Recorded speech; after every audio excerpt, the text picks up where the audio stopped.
Bienvenidos a un nuevo episodio de PIM Talks. Los niños y las niñas que practican deporte tienden a desarrollar una mejor salud mental. Esta es la conclusión a la que llega una investigación publicada en el año 2023 y que justifica esa mejora de la salud en la práctica deportiva mediante el estudio de los mecanismos neurobiológicos, psicosociales y comportamentales.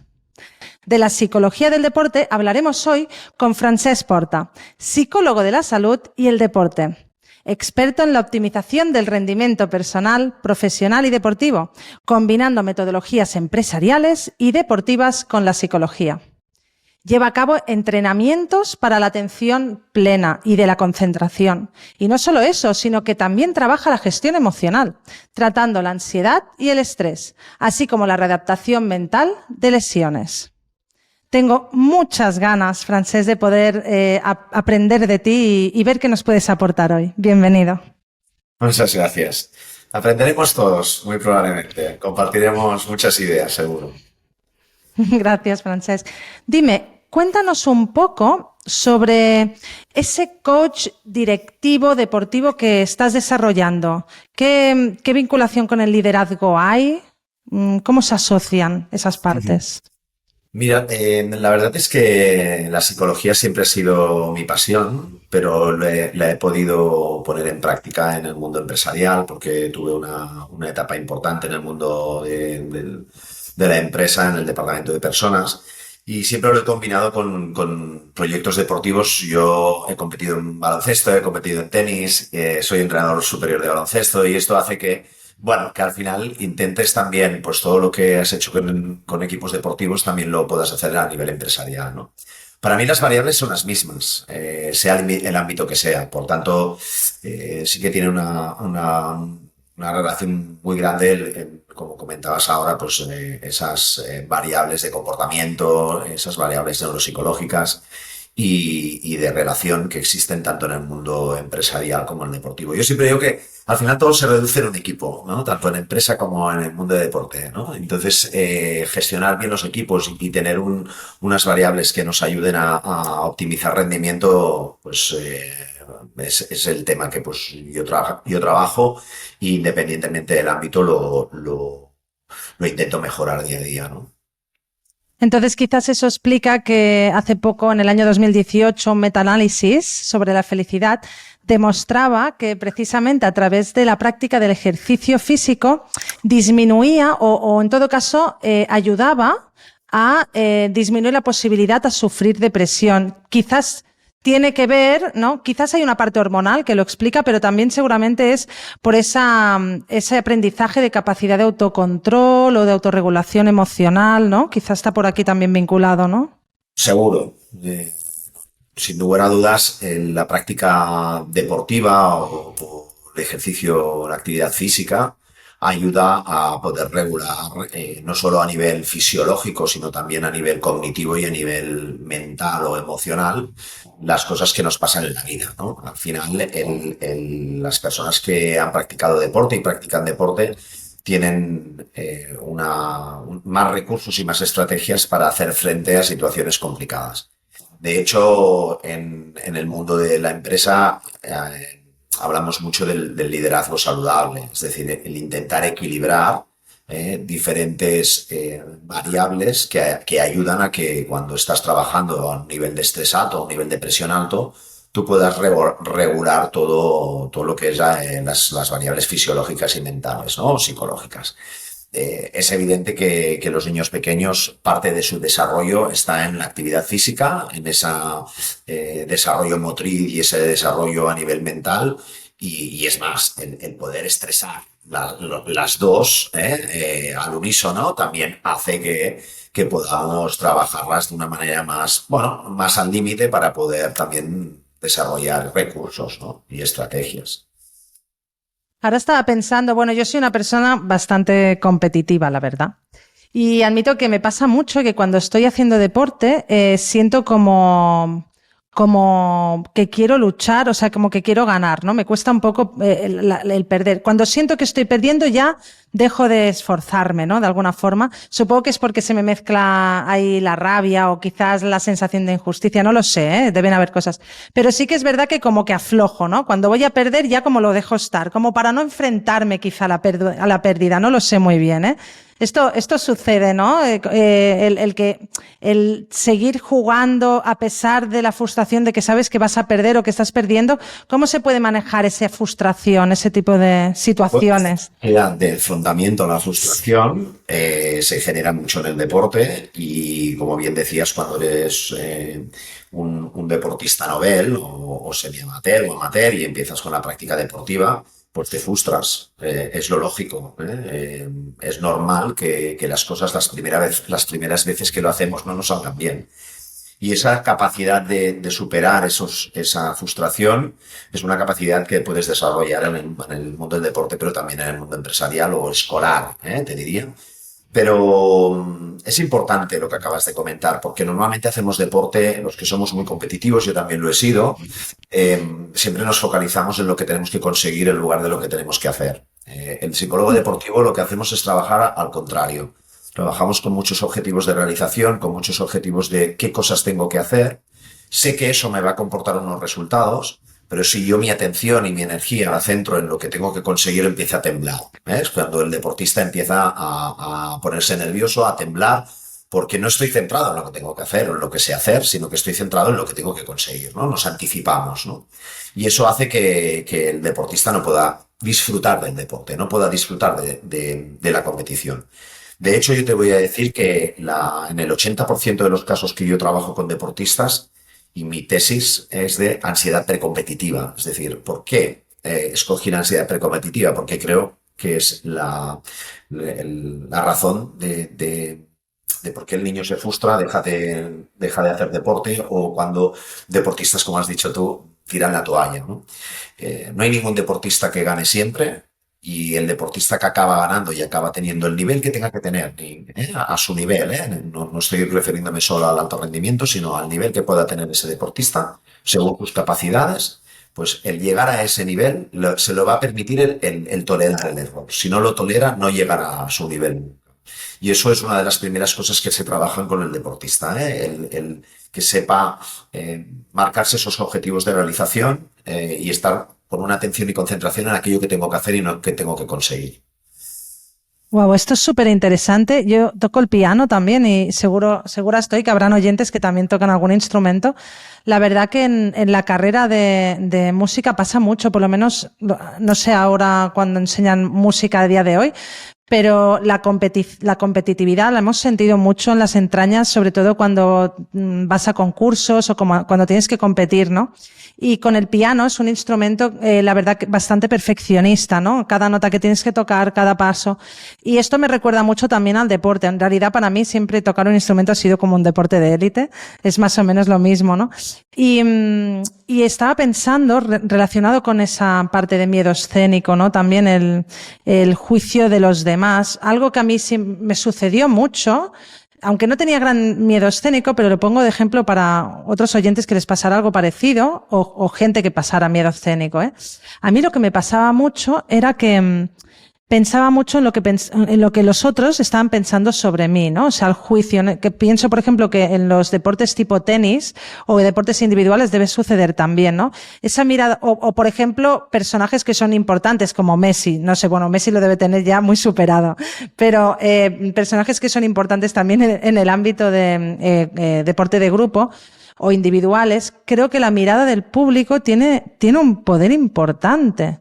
Entonces, de hecho, una investigación que vi mientras, releía un poco sobre psicología del deporte, mostraba que los fans de un club, de un deporte, llegan a reírse más o incluso, sí, a reírse o a ser más intensos con los errores del equipo contrario que incluso con los éxitos del propio, como si disfrutaran más de ver equivocarse el otro. Entonces nos fijamos mucho con el error. Y a mí misma me ha pasado, escuchando músicos, me ha pasado que yo misma me daba cuenta que como que esperaba el error, ¿no? Entonces no disfrutaba ni de la escucha de los demás, ni de la propia escucha. Entonces, Efectivamente, la ansiedad precompetitiva está a la hora de tener que afrontar cualquier actividad que te estrese, o cognitiva o fisiológicamente, o las dos, ¿no? Tienes esa pequeña, lo que le llaman el estrés positivo y el estrés negativo, ¿no? Es decir, el tener esa activación, los psicólogos deportivos trabajamos muchísimo el nivel de activación, el que ese profesional, antes de hacer pues una audición, o antes de salir a la pista o a la cancha o al terreno de juego, pueda encontrar un nivel óptimo de activación. Eso es primordial, porque si estoy muy nervioso o estoy muy activada, pues no seré preciso y en el error, entrar en el bucle del error. Y si estoy pues muy tranquila o demasiado tranquila, pues lógicamente pues no estoy preparada para ejecutar motrizmente pues ese movimiento técnico, ¿no? Y lo que tenemos que conseguir es que el deportista o el profesional encuentre un nivel de activación óptimo a lo que tenga que hacer, independientemente de lo que tengas que hacer. Y esto en la vida nos pasa. Yo lo he trabajado con directivos, es decir, antes de una reunión importante yo tengo que tener un nivel de activación óptimo. Yo no puedo entrar a una reunión pues súper nervioso, estresado, ¿no? Es normal. Tú debes prepararte antes. Esto en el deporte es exactamente lo mismo, es decir, el deportista debe encontrar su nivel óptimo de activación y a partir de ahí empezará a focalizarse en aquellos estímulos que le dan rendimiento y desfocalizar, que eso es muy difícil, en aquellos estímulos que sé que no me van a dar rendimiento. Y ahí está un poco el claro. mental, cuando hablamos de fortaleza mental, prepararme mentalmente en partido, etcétera, está más en la precompetición y en la postcompetición que realmente en la competición en sí, porque en la competición en sí sé que voy a hacer aquello que tengo automatizado y que tengo dominado. Pero en cambio, antes y después es donde cometemos los errores, ¿eh? Igual que en la postcompetición, el evaluarme, lo que estabas diciendo tú ahora, ¿no? Estoy tocando el piano y estoy esperando el error. Lo que debemos hacer es estar concentrados en tocar el piano y en hacerlo lo mejor posible. Luego, si tengo un error, cuando lo vuelva a escuchar en la postcompetición, ya miraré lógicamente, identificarlo e intentar mejorarlo. Pero eso tiene que ser cuando acabes, no durante. Muchas veces el deportista o el profesional se está evaluando durante. Y ahí es donde Sí. cometemos errores, porque ahí es donde pueden haber bloqueos, donde ya me pongo nerviosa porque sé que acabo de cometer un error, etcétera, ¿no? O sea, que lo que estás comentando es muy interesante. Últimamente también he trabajado con alguna persona algún cantante, algún músico que ha pedido esto, una ayuda en todo lo que es cómo afrontar esta situación. Por lo tanto, que no es tan raro, ¿eh? Está, Joana, que es muy común. Sí, sí, y yo creo que también es como un poco no sé por qué, ¿no? Pero hay como unas creencias irracionales cuando estás en ese punto, ¿no? De pensar que los demás te van a pensar lo peor de ti, ¿no? Que quizá no hace falta llegar a ese punto, ¿no? Y me ha parecido muy interesante, Francesc, porque comentas como dos cosas, ¿no? Que uno puede hacer. Una es, o sea, ser consciente de qué nivel de estrés entra en esa reunión o en ese partido o hacer un concierto, que estamos hablando un poco de lo mismo, ¿eh? O sea, ver qué punto, ¿no? de tensión estoy yo e intentar buscar ese punto óptimo. Y luego el otro que me ha encantado es pensar en cómo realizo el proceso y hacer como pequeños objetivos. Que eso en realidad es una técnica para trabajar el estrés, es que es así, sí, sí. ¿Y cómo lo puede hacer la persona? Ahora me pongo a pensar, ¿no? ¿Cómo puede hacer la persona que está a punto de entrar en esa reunión, está a punto de entrar en ese partido y todo el mundo va a aplaudir y él tiene que dar lo mejor? ¿Cómo lo puede hacer para bajar ese estrés y que sea ese estrés positivo, ¿no? Del que estábamos hablando? ¿Cómo lo puede hacer Mira, en ese momento, ¿no? Sí, hay muchas técnicas. Lo primero es, lo has dicho tú un poco, el ser consciente, el parar, el tomarse un tiempo antes de realizar la acción que tenga que realizar. Y más si es una acción que me estresa o que me va a llevar a un nivel de nervios o de activación importante. Entonces yo tengo primero que conocerme. Hay personas y hay deportistas que necesitan un nivel de activación bastante alto. Vale, perfecto, pues vamos a buscar ese nivel. Hay deportistas, en cambio, que su nivel de activación lo que necesitan es bajarlo, porque necesitan jugar más tranquilos. Por eso es importante el trabajar cómo subir y bajar tu nivel de activación y buscar el óptimo a la tarea que tengas que hacer. No es lo mismo hacer una maratón, mi nivel de activación va a ser más bajo que si tengo que hacer los 100 metros lisos, ¿vale? Entonces voy a tener que adaptar eso. Pero hay muchas técnicas. Yo utilizo muchísimo la respiración abdominal, es una de las técnicas que se utiliza más. Hay personas que le va muy bien. Hay técnicas de relajación como la técnica de relajación progresiva de Jacobson, que también va muy bien para intentar subir o bajar tu nivel de activación. Hay también autoinstrucciones o autoverbalizaciones que te pueden hacer también subir o bajar, porque cuando hablamos de nivel de Te iba a activación... preguntar de eso ahora, ¿qué nos podemos decir? Claro, porque siempre pensamos en el nivel fisiológico, ¿no? Pero también el mental tienes que controlar.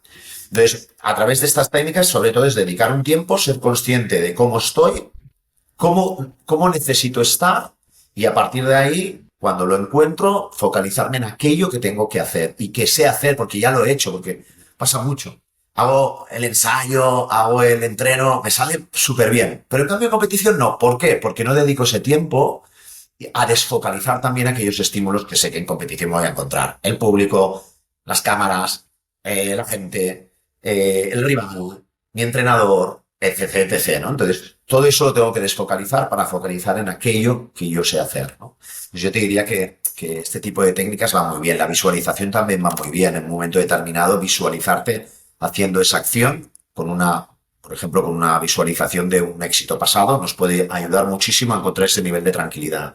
Entonces, tenemos que dedicar ese tiempo en la precompetición. No podemos entrar de golpe, ¿eh? Yo te diría que es la base, ¿no? También se me ocurre que quizá podríamos incluso, ahora estaba pensando ya postpartido, ¿no? ¿Cómo lo has dicho antes? ¿Has Sí, dicho postcompetición. Postcompetición, eso mejor. Estaba pensando que en la postcompetición quizá también podríamos como felicitarnos a nosotros mismos o celebrar que hemos podido como tener ese autocontrol, ¿no? Por supuesto, en niños pequeños lo primero no solo que ha salido bien, no solo que ha salido bien, sino decir, mira, ha salido como ha salido, pero he estado correcta a nivel de estrés. Una de las cosas que yo trabajo muchísimo con los padres es dejar al niño que después de competición tenga su espacio. No ir a decirle, esto lo has hecho muy bien, esto mal, esto no sé qué. No, dejarle un espacio. ¿Por qué ese espacio? Porque lo que necesitamos es precisamente lo que estás diciendo, que el niño aprenda a autoevaluarse, a tener autonomía propia para poder decir, estas cosas las he sentido bien, aquí he disfrutado y aquí no. ¿Por qué no he disfrutado? ¿Qué me ha faltado? Esto, desde bien pequeñitos, lo hacemos con semáforos, por ejemplo. Acaba el partido y hace un semáforo, ¿no? ¿Cómo has estado? Verde, amarillo, rojo, y que el propio niño sepa autoevaluar. Si no, ¿qué pasa? Que va a buscar la evaluación del padre. En función de lo que dice el padre, estoy contento. Ostras. Padre, madre, estoy contento o no estoy contento. Y esto es un error, porque lo que estamos haciendo es no fomentarle esta autonomía. Por lo tanto, en la postcompetición, lo que fomentamos muchísimo es que la persona o el deportista se autoevalúe. En positivo y negativo, ¿qué cosas me han salido bien y qué cosas tengo que mejorar? Es ahí cuando te tienes que autoevaluar, no durante la competición.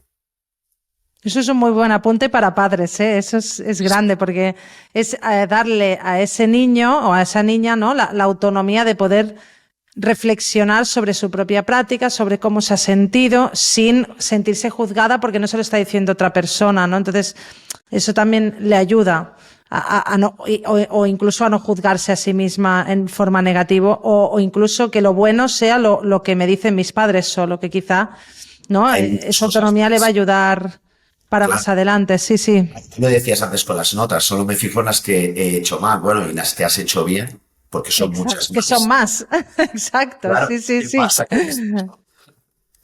Cierto, sí. Creo que es un poco un tema cultural, también, de perfeccionismo social, de buscar el éxito empresarial. Yo creo que también va un poco por ahí, ¿cierto? Debe haber...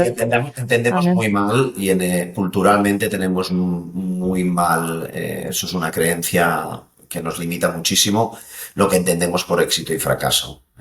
No, la concepción del éxito y lo que comporta el éxito, lo que comporta un fracaso, no lo trabajamos bien. Es decir, nos sentimos muy fracasados cuando las cosas no nos salen bien, y eso es el proceso que todo el mundo ha de pagar para llegar a un aprendizaje óptimo. Por lo tanto, cuando nosotros seguimos percibiendo el perder como fracasar, estamos alimentando auténticos fracasados, en lugar de estar alimentando auténticos deportistas. Tenemos que fomentar mucho más el proceso, es decir, el entender que cuando un deportista pierde, está aprendiendo y no está, pues, no es un fracasado, ¿no? Imagínate la cantidad de fracasados que tendríamos en el mundo, porque solo gana uno. Todos los demás no son Claro. fracasados. Son personas que están en ese proceso y cada uno tiene su nivel y cada uno tiene su nivel y sus capacidades propias. Por lo tanto, hay que fomentar mucho más el, el- el mirarse a sí mismo y el competir con uno mismo en lugar que competir con los demás. Porque siempre, yo siempre digo que hay la línea del tiempo. Siempre va a haber alguien mejor que tú en un momento determinado. Entonces, esa línea del tiempo también hay que tenerla muy presente. Y Frances, ¿te has encontrado casos en los que por esa dificultad de mantener un estrés positivo o de autorregulación emocional y quizá incluso ahora que lo estamos poniendo ya en la mesa, ¿no? Esa falta de conversación individual propia post competición, busquen, voy a decirlo de esta forma, busquen amparo en el uso de sustancias o en el consumo? ¿Eso Sí. sucede? Sí, sí, sucede y es una lástima porque al final lo que no podemos trabajar o no podemos autorregular con nosotros mismos lo vamos a buscar en una sustancia y eso es una lástima. Lo digo porque se engañan a ellos y están engañando a los demás, es decir, es un doble engaño. Y sí que es verdad que hay deportistas que luego te reconocen el pues, haber consumido sustancias prohibidas para poder controlar esos nervios o poder controlar ese estrés. Entonces, es suficientemente importante, yo creo que el trabajo que se hace en las etapas formativas para que los niños entiendan que perder no ser un frustrado, ¿no? Y que puedan tolerar pues, el error, que gestionen bien el error, que gestionen bien la frustración y que entiendan que esto es un proceso, que hasta los mejores deportistas del mundo pierden más que ganan. O sea, los número uno del mundo pierden más que ganan. Por tanto, son reflexiones que creo que son muy importantes de hacer a los niños deportistas, a los jóvenes deportistas, y hay que recordárselo a algunos deportistas de alto rendimiento. Mm. Pues fíjate, ahora hay una parte, ¿no? También interesante, yo creo, para esta conversación que estamos teniendo, Francesc, que es el tema de la personalidad o de diferencias individuales o de rasgos que se pueden vincular con esas personas que son altamente competitivas, ¿no?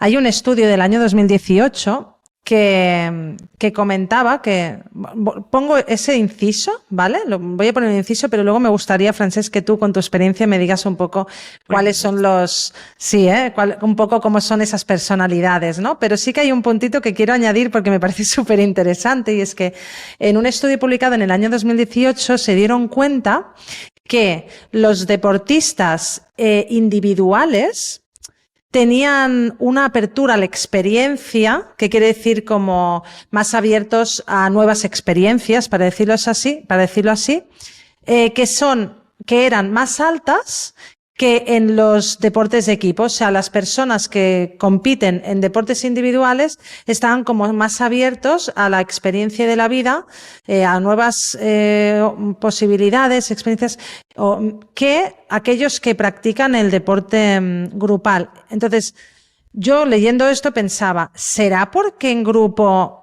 hay como unas reglas que tienen que seguir todos? No sé, ¿no? Si tiene que ver con esas reglas grupales que quizá les retienen de ir por libre, porque de hecho ahora estoy pensando también que yo he visto mientras se juega en grupo cómo se riñe cuando uno va por libre, que es como, ¿qué haces? ¿Qué haces? No es lo que hemos hablado, ¿no? Entonces, no sé si quizás tiene algo que ver con eso. Y luego, si nos pudieras hablar un poco de personalidad. Sí, mira, lo que acabas de definir muy bien. Yo quiero ver ese estudio, porque acabas de definir muy Hecho. bien lo que es el efecto Rigelmann. No sé si lo conoces.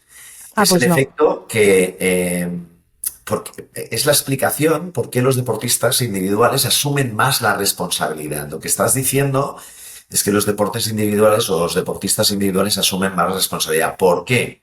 Porque en grupo la responsabilidad se diluye. ¿Sí? El efecto Rijkerman es aquel que nos dice que, por ejemplo, lo explica muy bien con el juego de la cuerda, ¿no? Que pones estiran dos equipos, uno en la derecha y otro en la izquierda, y a ver quién estira más fuerte, ¿no? Cuando en un grupo empiezas a quitar gente, el primer efecto que hay es que estiran más fuerte.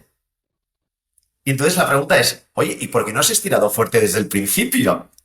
Porque como he visto en minoría, asumo más responsabilidad y estiro más fuerte.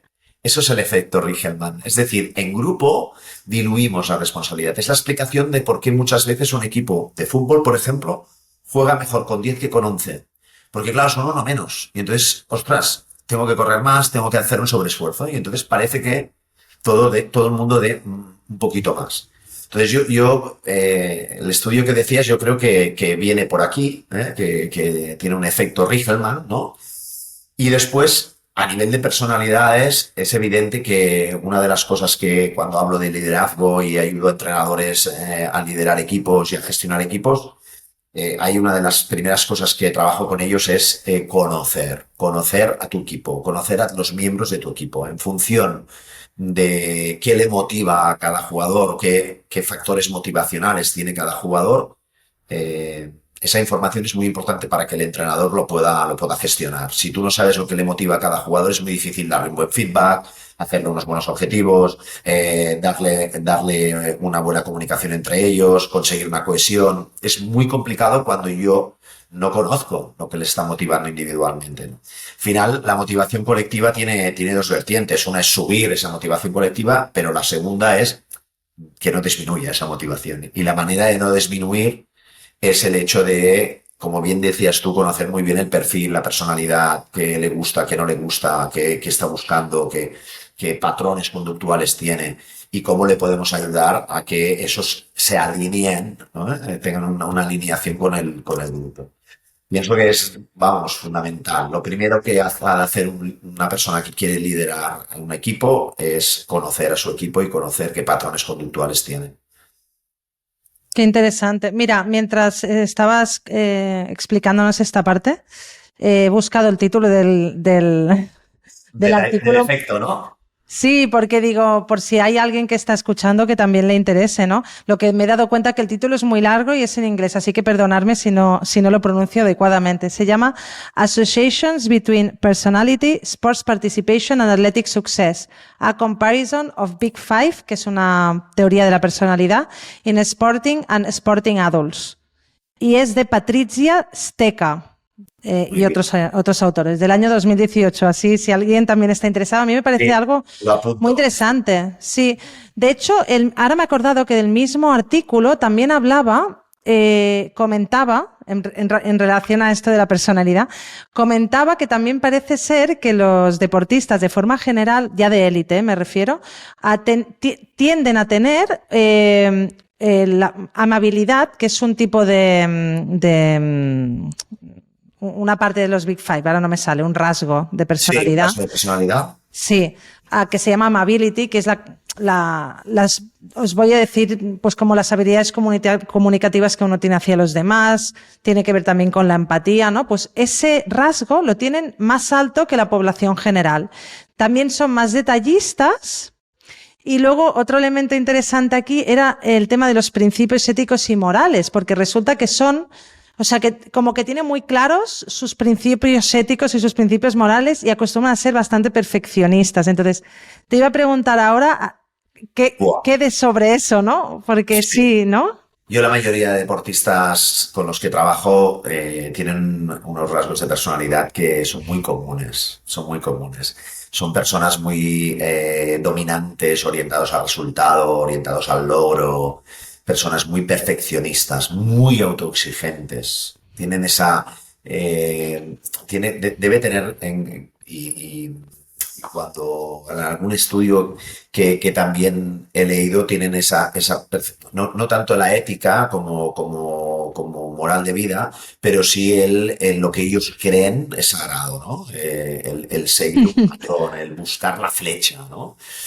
Y eso es muy bueno, pero también como todo, como todas las monedas tiene doble cara, también muchas veces eso les lleva a ser tan autoexigentes que no se permiten el poder estar tristes o el poder expresar emociones o el poder ser vulnerables, no lo soportan. Y Claro, por eso hay que ayudarles en esos rasgos.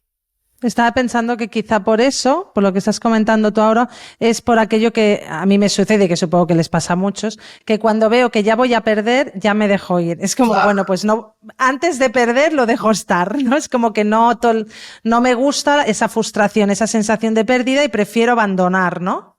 Es curioso esto, ¿eh? Quizá Muy pasa curioso. también con el juego de mesa.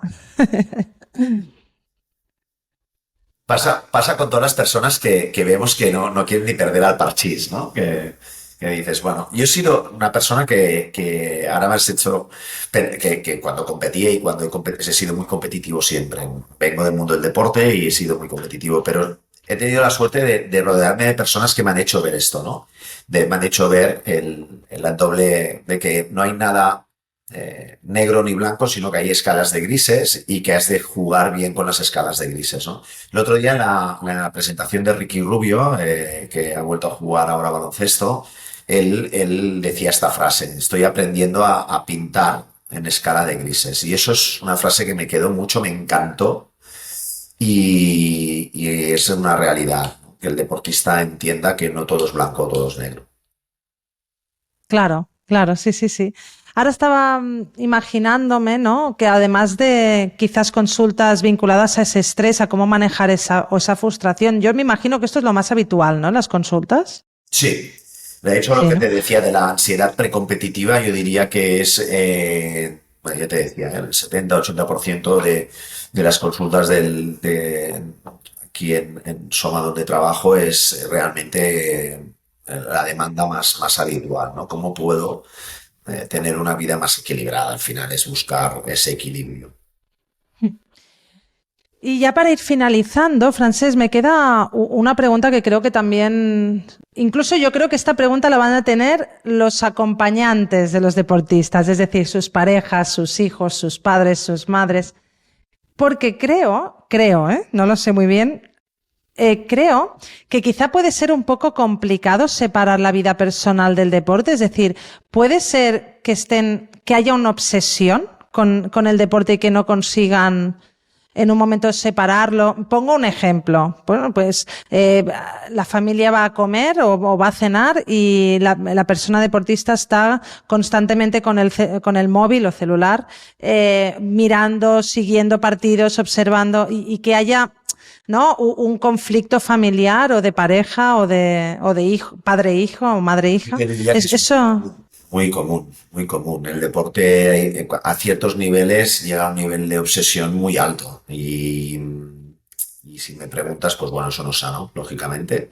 Y hay que ayudar a esa persona a que encuentre diferentes facetas en su vida, porque no solo va a poder ser feliz con el deporte, tiene que equilibrar, ¿no? Y equilibrar significa pues que también tenga en cuenta su entorno, que también se relacione con su entorno, que también con su familia pueda tener esos espacios, que también a nivel personal, y esto es importante, a nivel personal tenga sus espacios, es decir, cada vez más yo trabajo yoga, meditación, mindfulness con deportistas de élite porque necesitan su espacio, necesitan saber quién son.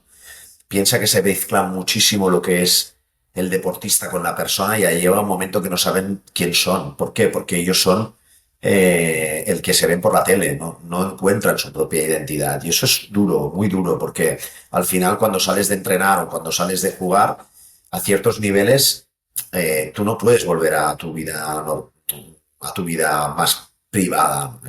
Sigues siendo esa persona o ese futbolista o ese deportista que todo el mundo conoce y que te tienes que comportar sobre los patrones que piensa la gente que te tienes que comportar y no sobre los que tú crees. Es decir, uno de los problemas más importantes en deportistas de cierto nivel, que necesitan equilibrar sus facetas, equilibrar sobre todo su tiempo. De hecho, una de las cosas que yo siempre recomiendo a los deportistas es que después, a ciertos niveles ya, pero también a niveles más también semi-amateur, que si tienen partido importante, que si tienen competiciones importantes o entrenos duros, etcétera, durante el día hagan otras cosas, desconecten. Porque si no hay una carga psicológica que cuando llegan al entreno pueden llegar hasta agotados psicológicamente.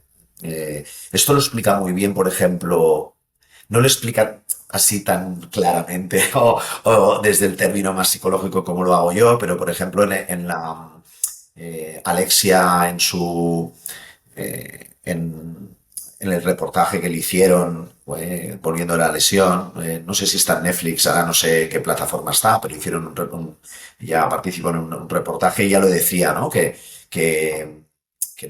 se había dado cuenta lo que era el deportista profesional, que como las mujeres nunca habían tenido la oportunidad de ser profesionales, que una vez ahora ella es profesional se da cuenta de lo que comporta, ¿no? Entonces, se ven las imágenes de que se levanta por la mañana, tiene un desayuno aquí, tiene una entrevista allí, tiene un reportaje allí, tiene que hacer fotos, tal, tal, tal, tal, tal. Todo un día súper lleno de cosas, ¿sí? Y luego iba al entreno. Claro, eso es muy difícil de gestionar, ¿no? El deportista profesional tiene que encontrar descargar psicológicamente, porque si no, es verdad, llegas a agotarte, como le ha pasado a un Ricky del básquet, le ha pasado a otros deportistas de la talla mundial como Simone Biles o otros como ahora también han salido Iniesta o otras grandes deportistas que a un momento determinado, oye, se agotan, ¿eh? Y se agotan porque no tienen su espacio, no han podido equilibrar su vida profesional con la vida privada o personal. A los directivos les pasa lo mismo. Claro, es que ahora estaba pensando, es que claro, no había pensado también en esa parte de rol de famoso, ¿no? Porque aquí estamos hablando como varios roles o varias máscaras. Entonces, claro, es que es la familia, es el deporte, que además exige un trabajo muy fuerte, muy duro, pero es que además, físico y psicológicamente hablando, pero es que además hay toda esa parte de entrevistas, de ahora vas a la tele, de ahora vas aquí, ahora te ven por la calle, no sé qué. Entonces, claro, realmente tienen que hacer como un trabajo muy de autocontrol y de emocional, pero también de saber separar cada vez quién soy e integrarlos todos en uno, ¿no?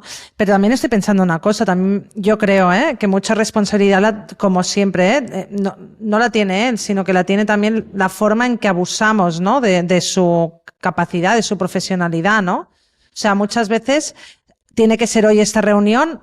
En el caso de ahora está pensando en tú lo has dicho, Sí, un en el profesional, un ámbito del directivo. liderazgo. Exacto, un directivo que no me salía, ¿no? O sea, hoy hay esta reunión y es esta reunión y es ahora porque tiene que ser así y de igual forma todo el resto, más los problemas que tiene que resolver, más su vida privada. Y en el ámbito del deporte pasa un poco lo mismo, ¿no? Decir, bueno, es que tengo esta entrevista y tampoco debe ser fácil decir que no a esa entrevista, ¿no? Porque eso luego hay Claro, como sí. un castigo o algo vinculado. Entonces, es Claro, que, son claro, contratos también hay una a nivel presión. claro, son de marcas Claro. y sus derechos de imagen, etcétera. O sea, también forma parte del deporte profesional. Por lo tanto, el que los límites al final los tenemos que poner los propios profesionales. Porque al final, esto es un negocio en muchas escalas del deporte. A partir de cuando hablamos de deporte profesional es un negocio y dentro del negocio tienes que poner tus propios límites, porque el negocio no lo va a poner el límite. Contra más gano mejor, contra más exploto tu imagen mejor, contra más mejor. Y ahí es donde tenemos que ayudar al deportista a que eso ni lo que lo pueda gestionar él y que tampoco lo extrapole también a la pista o a la cancha de más. Y no, o sea, debemos tener esos límites. Yo creo que ahora se trabaja muy bien en el deporte profesional, los equipos multidisciplinares que trabajan muy bien la sobrecarga, el descanso, cuidan mucho más al deportista que antes, pues, porque sabemos que esto afecta al rendimiento al 100%, es decir, hace que no solo psicológicamente, sino a nivel físico y de entorno puede afectar muchísimo al rendimiento de un deportista. Hay muchas variables que influyen, pero si tuviéramos que englobarlas, serían estas, serían las que acabamos de comentar, que se encuentre un equilibrio entre... Es tan importante el entrenar como el descanso. Y muchas veces eso... Bueno, hay profesionales, entrenadores que ya salen a decirlo, oye, no podemos seguir así, ¿no? No podemos hacer 4 o 5 partidos a la semana. Estamos destrozando físicamente y mentalmente a estos deportistas. Lo estamos destrozando. Es decir, empezamos a tener más conciencia de que el bienestar y el deporte es posible, pero tenemos que poner límites. Me gusta mucho esta última frase, Francesc, o esta reflexión última que nos has dado. Y quisiera también un poco pues finalizar esta conversación con estas palabras. Ahora, eso sí, Francesc, no quisiera que nos vayáramos sin pedirte lo mismo que pedimos pues a todos nuestros invitados. Pedimos siempre 3 cositas. Venga. Una es si sabes de otra persona, otro profesional que tú consideres que podríamos invitar al podcast para ser entrevistado. Puede ser de tu ámbito, de otro ámbito que quieras, ¿eh? De mi ámbito, me salen 3 nombres a la cabeza o 2, 2, 3 nombres bueno, 2 han sido mis maestros y que creo que han publicado libros y os los recomiendo porque tienen una capacidad increíble de explicar lo que es estos aspectos o estas variables psicológicas en el mundo del deporte. Uno es Buceta, Somaya Buceta, que es su libro de psicología de alto rendimiento es espectacular, es uno de los mejores libros de psicología que he podido leer. Luego está Pen Marí, que es una persona que está trabajando en el CAR y que divulga también muy bien la psicología del deporte.